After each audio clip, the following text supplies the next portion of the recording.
Hello, folks.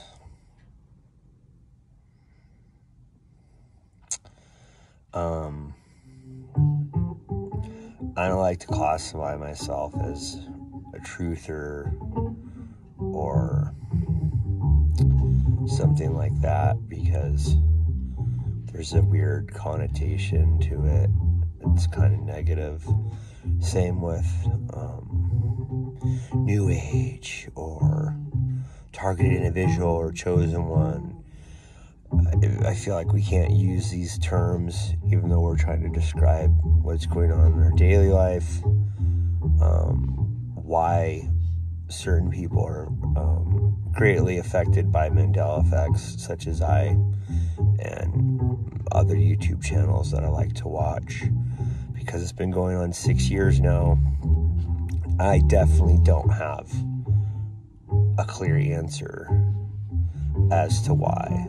Now, I've said before in a couple of my other videos that some of them are easily debunked.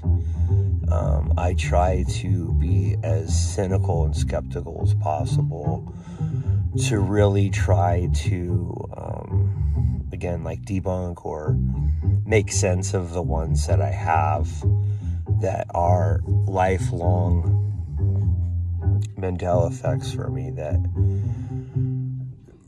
the reality is that something in the physical world changed, and in order for that to happen, something or someone has to mess with time and space, right? And physical matter.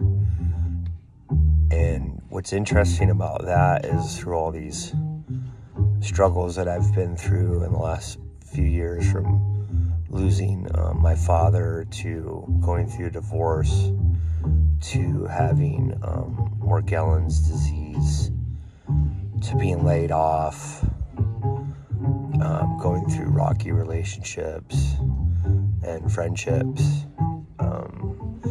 If any of this kind of sounds familiar, you're probably like me and you might feel isolated and you're trying to wonder how you could express yourself or relate to other people. So if you found me, then welcome, and that's great, because even though I don't have lengthy content, if you ever noticed, they're all raw, unedited. My name is Daniel Beck. It's 100% transparency. I don't have anything to hide, because the two main points why I have this channel is, one, freedom of speech, because it has been so censored, and I feel that people should have the right to say whatever the fuck they want to online. And then two is to find people like me, right? And hopefully able to gain knowledge and information and spread knowledge and information, and also have other people not feel so isolated or crazy, or, you know, them disregard their memories or disregard how they feel about the world subjectively.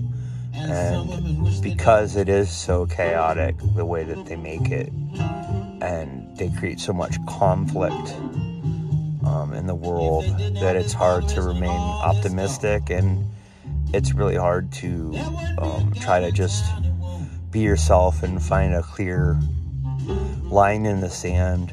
I've really stemmed away from politics because I know a lot of people just kind of say, oh, that's bullshit, but I was pretty deep into politics, I guess. I always voted for all the things locally and state and nationwide, and I don't know, this time around I'm even going to vote for another president or anything, because you know, they're like totalitarian ways, or, you know, Trump is not Biden ain't Trump, but you know, they kind of all sleep in the same bed. And I know that's kind of a shallow perspective. You know, here I am telling you that politicians are corrupt and they lie. You know, it's fine. But if you take it to another level and think about people in your life that you've known your whole life, friends or significant other, kind of going back to my golden rule, golden rant video I posted a few weeks ago, that really take a hard self-reflection of what's in your life, what's positive, how you could take those things out of the equation in your life so you internally feel better about yourself. Because you don't have to be a hermit or introvert, but you have to hold who you are in your heart and your mind sacred, and your energy sacred, you know, because those energy vamps, they're good and they're tricky. And even at my ripe old age of almost being 42, I still get suckered, and it sucks, you know. That also sucks because we're a generation where, like, in this gray area, you know, where like our bullshit meters are really high, and then reality and what they tell you is below that. So you have to kind of read between the lines on everything, really. And then this whole, you know, common expression of fake news and fake information, conspiracy theories being kind of abolished and really pushed down to be, you know, offensive, and any kind of alternate way of thinking or free thinking just seems to be very out the window. And I think it's sad. I teach my daughter to think for herself, not just listen to what I say, or her mom or her teacher or anyone. That, you know, we have to think for ourselves. We have to ask questions. If we don't, and we become more tolerant, then this cynicism and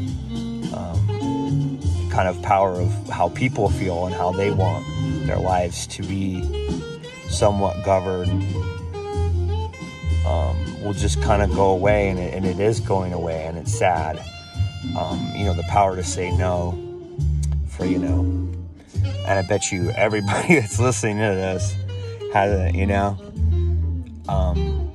And maybe that's changed us for the better, and it's changed other people that had it for the worse. So anyway, not really a train of thought that's linear per se on a certain subject or topic, but it's kind of for anybody who's listened to me for a few or has, it's kind of an all-encompassing way of how I'm thinking and why I'm posting my videos. I try not to be too negative, and kind of, you know, a lot of people that are in the truth movement or have channels that really question a lot of things are considered, you know, fear mongers, you know. And like, why, if you're trying to discover the truth, are you a fear monger? And why even people that are like really popular, have really popular channels and tons of subs, they still draw these really sharp lines on their perspectives and you know, what they think is done. It's like, oh, you know, man, LFX is just certain, that's it, you know. It's like, I don't see how you could be so biased or arrogant to where if you're making money or if you're popular because of your channel questioning reality and having alternate ways of thinking, then that platform, whether it's via comments or chat, should be expanded, and you shouldn't actually take it personal and internal, which I see a lot happen. So it's kind of lengthy one for me. I love everybody that listens to this. I've been watching James Munder videos, rest in peace. I never knew the dude or even watched his videos, but I have actually since he passed, and he's a really interesting guy. I think he's coming off more jaded now than when he was more popular back in the day, but I think he's kind of on that, or was on this kind of fed up path, because, you know, you could only seek things without finding an answer for so long before you get really frustrated, and maybe this world got the best of him. I hope it didn't. I hope aliens took him to a cooler place, maybe our old Earth. That'd have been nice. I bet you it's nice over there. They probably still have like cool people and good music, and people aren't stuffed with nanobots. All right, peace.